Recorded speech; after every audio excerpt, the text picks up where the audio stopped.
देश को इंतजार था कि वैक्सीन कोरोना की कब आए।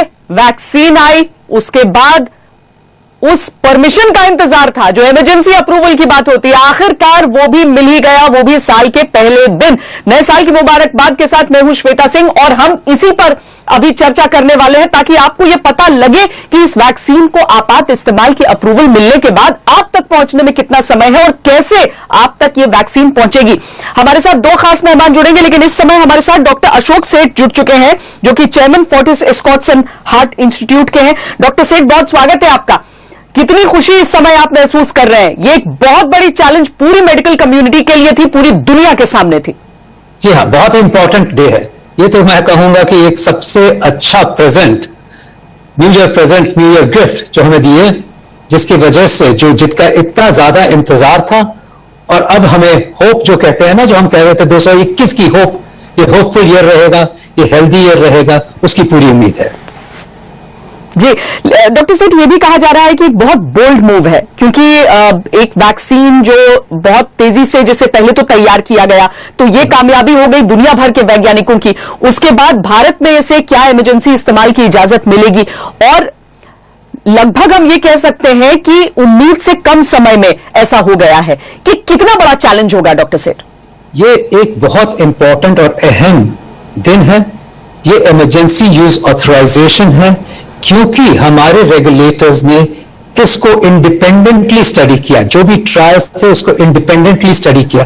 ये फास्ट ट्रैक सिर्फ वैक्सीनेशन की डेवलपमेंट में हुआ है, पर जो ट्रायल्स हुए हैं उनकी एनालिसिस सही तरीके से हुई है। आपने देखा ही होगा कि यूके ने भी चाहे 15 दिन दिए उस ट्रायल को स्टडी करने के लिए, 20 दिन दिए तब जाके अप्रूव किया, बट फिर भी हिंदुस्तान के रेगुलेटर्स ने, हमारे साइंटिस्ट ने, हमारे एक्सपर्ट्स ने पूरे ट्रायल्स को फिर से स्टडी किया फॉर सेफ्टी एंड एफिकेसी। और दूसरा अहम मुद्दा जो इंडियंस को समझना चाहिए कि लकीली इस वैक्सीन के 1600 पेशेंट इंडिया में भी फेज 3 ट्रायल में रिक्रूट हुए। जब हम ये कंसिडर करते हैं, ये बहुत इंपॉर्टेंट हो जाता है क्योंकि अगर सिर्फ हम इंग्लिश ट्रायल को देखते, और वो ट्रायल साउथ अफ्रीका में हुआ था, ब्राजील में हुआ था, जिसमें कोई इंडियन नहीं है, तो हमें पहले एक्सपीरियंस से भी पता है कि कई दवाइयां हर रीजन के, हर कॉकेशियन पे डिफरेंट तरीके से काम करती हैं। अफ्रो अमेरिकन पे, हिस्पैनिक्स पे, एशियंस पे डिफरेंट तरीके से काम करती हैं, डिफरेंट रिजल्ट्स देती हैं। इसीलिए ये एनालिसिस बहुत इंपॉर्टेंट था जो हमारे हिंदुस्तान के रेगुलेटर्स ने किया। और वो 1600 पेशेंट्स से जब अपने आप को उन्होंने सेटिस्फाई किया कि वो भी results in conjunction with western results similar आ रहे हैं, सेम आ रहे हैं, एफिकेसी और सेफ्टी में ठीक है, तो ये वैक्सीन का अप्रूवल हुआ। इमरजेंसी यूज ऑथराइजेशन का इंपॉर्टेंट एस्पेक्ट यह है कि स्क्रूटिनी चलती रहेगी, लोगों की सेफ्टी का पूरा ध्यान है, ये साइड इफेक्ट्स फॉलो अप होते रहेंगे और लॉन्ग टर्म तक इस वैक्सीन को साथ ही साथ इसकी सर्वेलेंस होती रहेगी। जी हमारे साथ डॉक्टर रणदीप गुलेरिया भी जुड़ चुके हैं, डायरेक्टर एम्स। डॉक्टर गुलेरिया, मुझे लगता है कि एक तो नए साल की मुबारकबाद और इसके साथ ही इस वैक्सीन के इमरजेंसी इस्तेमाल की इजाजत मिलने की मुबारकबाद, क्योंकि इसके लिए तो सब प्रतीक्षा कर रहे थे कि कौन सा वो दिन होगा। आपने हमारे ही शो में सबसे पहले कहा था, पिछले साल जब हम दीपावली पर एम्स में थे, उस समय आपने कहा था कि नए साल की शुरुआत एक वैक्सीन से हो जाएगी, और देखिए नए साल का पहला दिन और ये वैक्सीन हमारे सामने। डॉक्टर गुलेरिया, बिल्कुल, ये इस नए साल के लिए बहुत बहुत अच्छी खबर है और इसी खबर के साथ सब आपके परिवार को और सब लोगों को नए साल की बहुत बहुत शुभकामनाएं। ये एक बहुत अच्छी खबर है क्योंकि अब हमारा नया अगला कदम शुरू होता है कि हम ये सारी वैक्सीन अपने देश में सब लोगों को कैसे लगाएंगे। जो प्रायोरिटाइज की हुई है उनका पूरा रोल आउट करने का जो चैलेंज है हमारे देश में, वो अब शुरू होता है। और हम उम्मीद करते हैं कि जैसे ये वैक्सीन हमारे पास अप्रूव हुई है, वैसे और जो वैक्सीन फाइनल स्टेज में है वो भी आ जाएंगे, जिससे नंबर ऑफ डोजेस बढ़ जाएंगे और हमें सब लोगों को वैक्सीन लगाने में काफी हद तक सहूलियत मिलेगी। डॉक्टर गुलेरिया, जो अलग अलग वैक्सीन्स को बताया जाता है, और ये चाहे कोविशील्ड हो या फिर भारत बायोटेक की वो वैक्सीन हो, उन सब का आधार कुछ अलग बताया जाता है, mRNA वैक्सीन कोई, तो ये क्या होता है, कैसे, क्या फर्क है इन सारी वैक्सीन्स में और क्या इनकी एफिकेसी भी उस पर आधारित होती है? कुछ हद तक एफिकेसी उस पर आधारित होती है। अगर हम सिंपल से भाषा में बात करें तो जब भी हमें वैक्सीन बनानी होती है तो हमें 3 चीजें देखनी होती हैं। एक तो एक एंटीजन जो हम वायरस से लेते हैं, जो बॉडी में एंटीबॉडीज को स्टिमुलेट करेगा। और जैसे हम कोविड की बात करें या कोरोना वायरस की बात करें, तो कोरोना वायरस का जो एंटीजन है वो स्पाइक प्रोटीन है। तो स्पाइक प्रोटीन का एक हिस्सा लिया जाता है, जिससे वो जब बॉडी में आएगा, किसी व्यक्ति की बॉडी में आएगा, तो वो एंटीबॉडीज बनाएगा। दूसरा है प्लेटफॉर्म। अब कई टाइप के प्लेटफॉर्म्स हैं जिससे ये अंदर जा सकता है। एक तो जो ट्रेडिशनल प्लेटफॉर्म है कि आपने वही वायरस लिया, उसको इनएक्टिवेट किया, या अगर वो लाइव है तो उसको थोड़ा चेंज किया जिससे वो इन्फेक्शन ना करे, लेकिन वो बॉडी के अंदर जाके एंटीबॉडीज बनाए।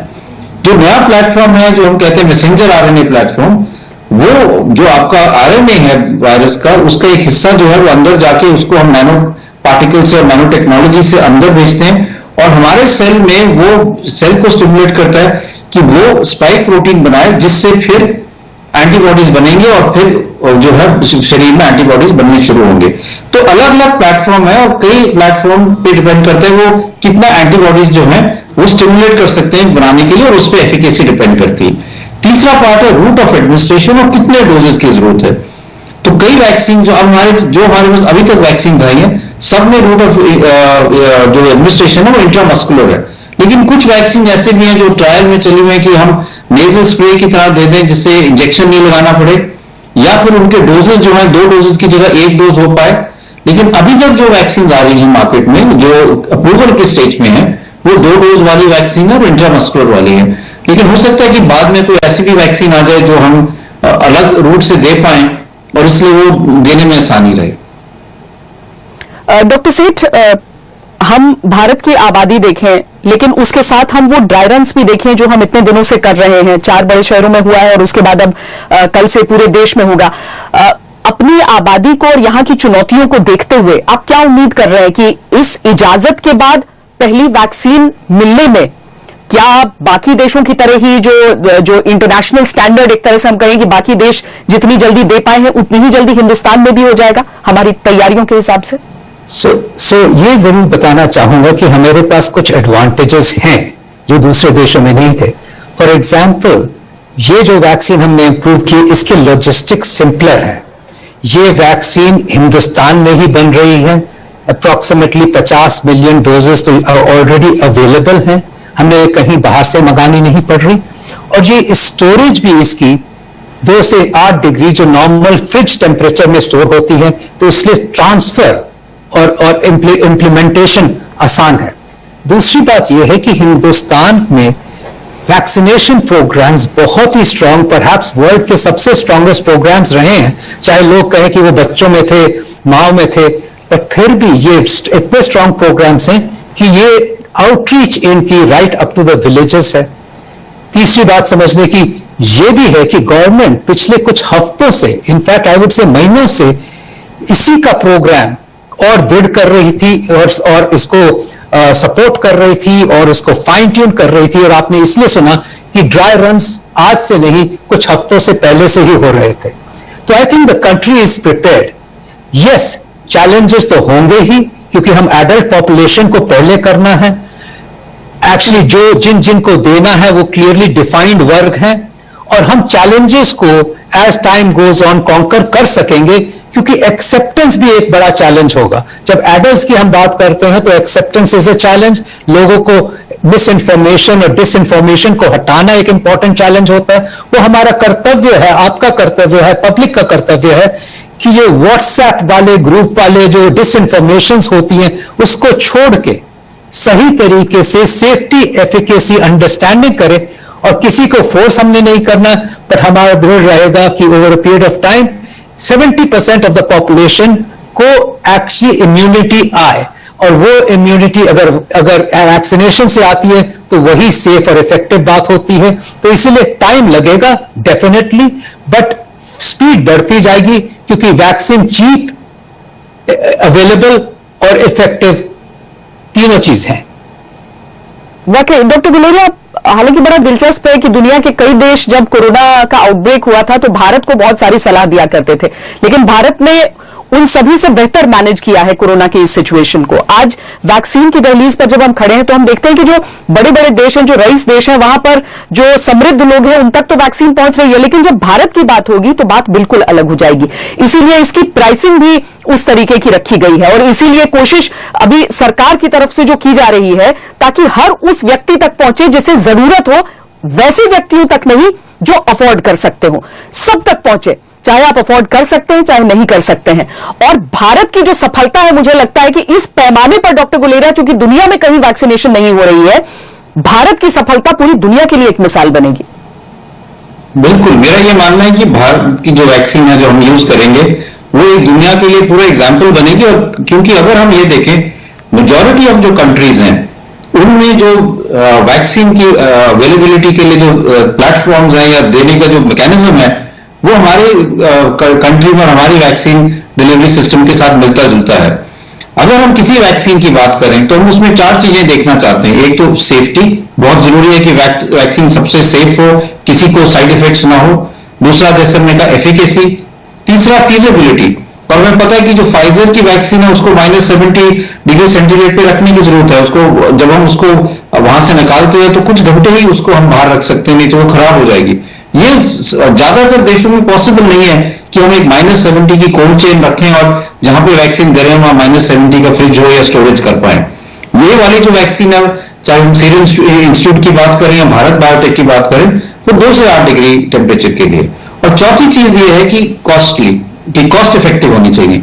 चारों अगर हम पार्ट्स देखें तो जो भारत में वैक्सीन बन रही है, चाहे सीरम इंस्टीट्यूट की हो चाहे वो भारत बायोटेक की हो, ये चारों इस पॉइंट्स में बिल्कुल आगे निकलती हैं। और इसलिए मेरा ये मानना है कि जो ग्लोबल प्लेटफॉर्म है उसमें हमारी ही वैक्सीन कामयाब होगी। और अगर हम ये कहें कि भारत एक और लोगों को ये दिखा पाएगा कि हम कैसे वैक्सीनेशन प्रोग्राम करते हैं, कैसे ये वैक्सीन जो है ये हर एक, चाहे अफ्रीका के कोई देश हो या साउथ ईस्ट एशिया के कोई देश हो, सब जगह पे हम ये वैक्सीन जो है डिलीवर कर सकते हैं। तो एक global platform point of view से ये एक बहुत बड़ा मैसेज जाएगा। और ये हमारी कमिटमेंट भी है कि ये वैक्सीन जो हम अपने लिए ही नहीं लेकिन और जो हमारे देश हैं जिनको इसकी जरूरत है उनको भी देंगे। क्योंकि अगर हमें पैंडेमिक से जीतना है तो ये एक देश की जीत नहीं होनी चाहिए, सारे ग्लोबल नंबर्स कम होने चाहिए। क्योंकि जैसे हमने देखा, एक वेरिएंट स्ट्रेन यूके से शुरू होके सारी दुनिया में फैल सकता है। इसीलिए कोविड भी एक जगह से अगर कंट्रोल नहीं होगा तो दूसरी जगह पहुंच सकता है। इसलिए अगर पैंडेमिक को कम करना है, पैंडेमिक पे कंट्रोल पाना है, तो ग्लोबल वैक्सीनेशन की जरूरत है। वैक्सीन नेशनलिज्म की कोई जरूरत नहीं है।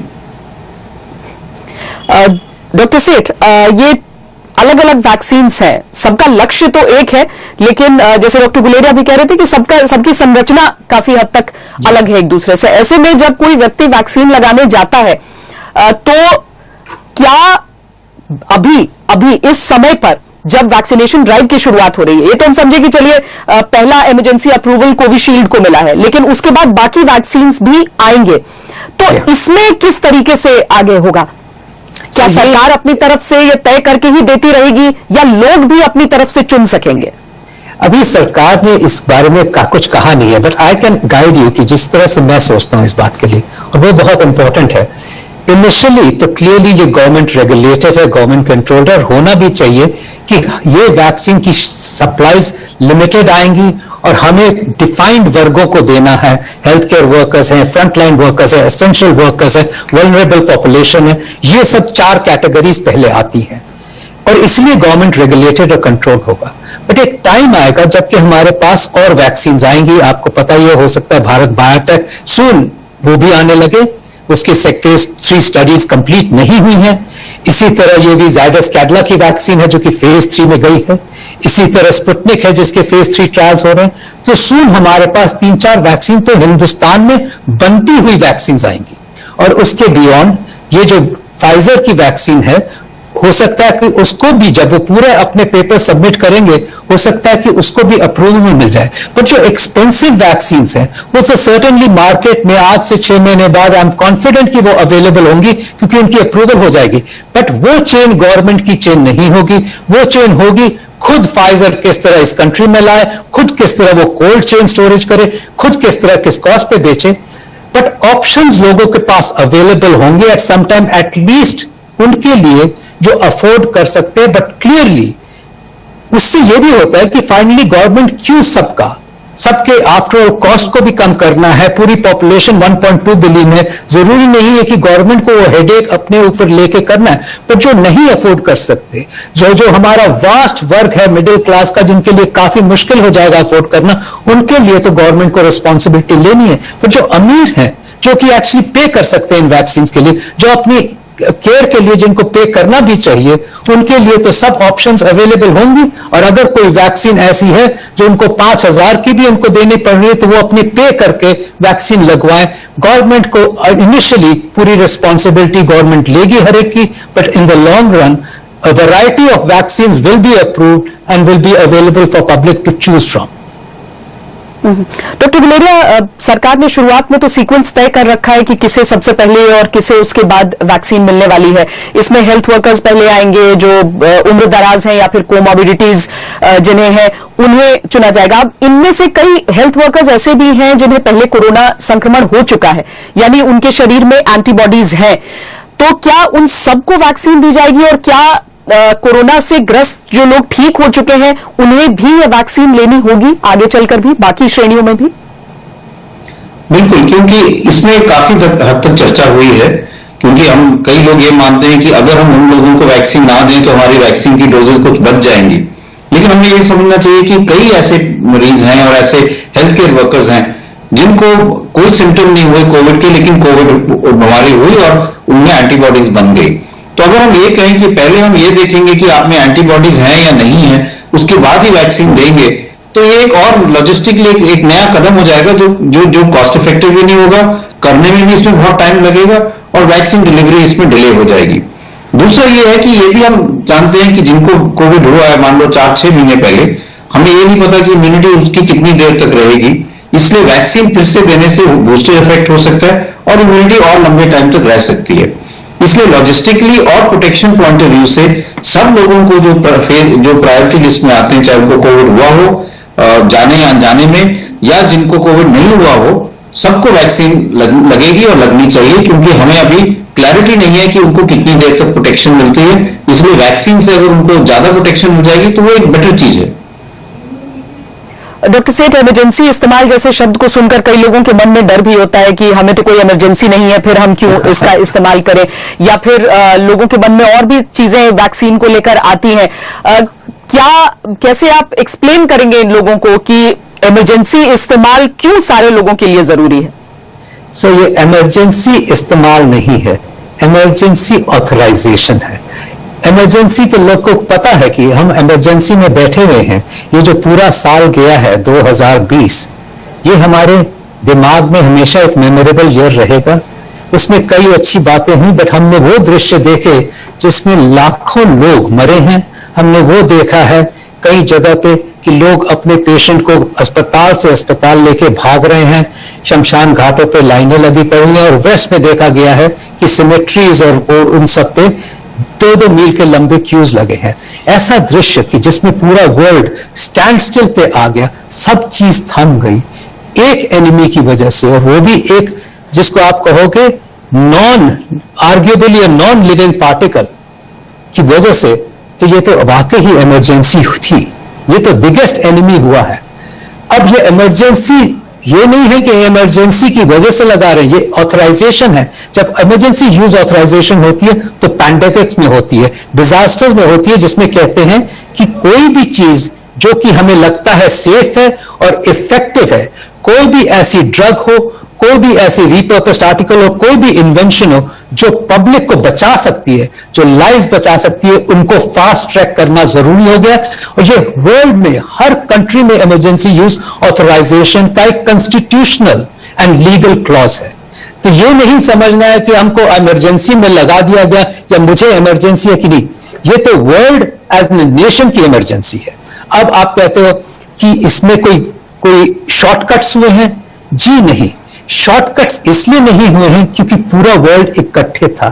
जो चीजें हम अलग अलग साइलोज में करते थे, जो चीजें हम कहते थे कि हम मेरे साइंस यहां पे है, हम किसी और को नहीं देंगे, हमारी इंटेलिजेंस हम खुद रखेंगे, हम खुद डेवलप करेंगे क्योंकि हम इसका फायदा निकालेंगे, वो नहीं रहा. पूरा world came to one. Scientist, researchers, funding, government, everybody became on a fast track because एक ही एनिमी को लड़ना था. सो देयरफॉर अब हम उस लकीली साल भर में उस मुकाम पे पहुंच गए जहां पे हमारे पास वर्ल्ड में 3-4 वैक्सीन आ गई. इनफैक्ट 5 वैक्सीन अप्रूव हुई है if you consider the whole world including China. और अगर हमारे पास यंत्र आ गया है लड़ने का, हमारे पास यंत्र आ गया है मारने का, तो उसमें हमें नहीं इमरजेंसी. हमारा कर्तव्य हो गया है कि हम इसको समझ के सैटिस्फाई होके ले और गवर्नमेंट और रेगुलेटर्स और अपने साइंटिस्ट और अपने एक्सपर्ट्स को ट्रस्ट करें. क्योंकि जब तक 70% पॉपुलेशन, अप्रॉक्सीमेटली 70% लोगों को नहीं लग जाएगा, तब तक हम कोरोना को भगा नहीं सकते. हम कहेंगे लग ना जाए, इम्यूनिटी जब तक नहीं डेवलप हो जाती तब तक हम कोरोना को भगा नहीं पाएंगे, मार नहीं पाएंगे. तो हमारी अब रिस्पॉन्सिबिलिटी हो गई है कि हम समझ के सेटिस्फाई होके, अच्छा इससे एक और रिस्पॉन्सिबिलिटी हो कि हम अफवाहें न फैलाएं. हम हर चीज को समझे, एनालाइज करें और अफवाहों को दूर करें. ये एक और रिस्पॉन्सिबिलिटी हमारी होगी. जी, बहुत सारी जिम्मेदारियां इस समय. और इसीलिए डॉक्टर गुलेरिया, एक और लोगों के मन में सवाल उठता है कि जैसे किसी एक व्यक्ति को वैक्सीन लग गया तो क्या फौरन उसे मास्क से आजादी मिल जाएगी, हाथ धोने से बार बार आजादी मिल जाएगी, सोशल डिस्टेंसिंग उसके लिए मायने नहीं रखेंगे, या फिर हमें एक पूरी आबादी की या एक निर्धारित नंबर लोगों के इंतजार करना पड़ेगा कि उतनों को वैक्सीन हो? तो पहली चीज ये है कि जब आपको पहला डोज वैक्सीन लगेगा, इसका ये मतलब नहीं कि आपकी इम्यूनिटी बन गई है और आप पूरी तरह से ठीक हो गए हैं और आपको कोविड नहीं हो सकता. इसलिए ये तो सबसे जरूरी है कि हम जो 2 डोजेज हैं, दोनों डोजेज लगाएं और उसके भी 10 से 2 हफ्ते बाद हमारे ऑप्टिमम डिग्री ऑफ एंटीबॉडीज बनेंगे. तो इसलिए उससे पहले तो हमें बिल्कुल मास्क लगा के और 2 गज की दूरी और हाथ धोना तो बहुत जरूरी है. लेकिन उसके बाद भी अगर हम अपने आप को अच्छी तरह से प्रोटेक्ट करना चाहते हैं और ये देखना चाहते हैं कि हम एक डबल प्रोटेक्शन कर पाए, तो मैं तो ये कहूंगा कि वैक्सीन के साथ अभी भी मास्क लगाएं. क्योंकि अभी हम इस वैक्सीन के बारे में भी जान रहे हैं. हम ये चाहते हैं कि एक सफिशिएंट नंबर ऑफ लोगों को वैक्सीनेट हम कर पाए और ये देखें कि अब केसेस बहुत कम हो गए हैं, तभी हम ये कह पाएंगे कि अब ऐसे सिचुएशन आया कि हम इस कुछ हद तक हम ढील दे पाए. मुझे नहीं लगता कि अगले कई महीनों में ऐसा होने वाला है. इसलिए मैं तो यही कहूंगा कि अपनी प्रोटेक्शन के लिए वैक्सीन भी लगाएं, वैक्सीन लगाने से ना डरे, लेकिन साथ साथ कोविड अप्रोप्रिएट बिहेवियर जो है उसको भी निभाएं, क्योंकि ये आपको एक डबल प्रोटेक्शन देगा. और जब तक आपकी इम्यूनिटी बढ़ेगी और जब तक केसेस कम होंगे और हम ये कहेंगे कि अब आसपास कोई केस ही नहीं रहा, तब तक आपको अपना ये पूरा प्रोटेक्शन रखना बहुत जरूरी है. तभी हम इस लड़ाई में आगे बढ़ पाएंगे और हम सब लोगों को प्रोटेक्ट कर पाएंगे. यानी एक प्रक्रिया की शुरुआत है अभी, और उसमें सबको एक साथ मिलकर अभी कुछ समय के लिए और आगे लड़ते रहना है. लेकिन हाँ, एक अच्छी खबर साल के पहले दिन हम सबके बीच आ चुकी है. बहुत बहुत शुक्रिया डॉक्टर रणदीप गुलेरिया आपका और डॉक्टर अशोक सेठ आपका. ब्रेक के लिए, देश और दुनिया की बाकी खबरों के लिए देखते रहिए आज तक.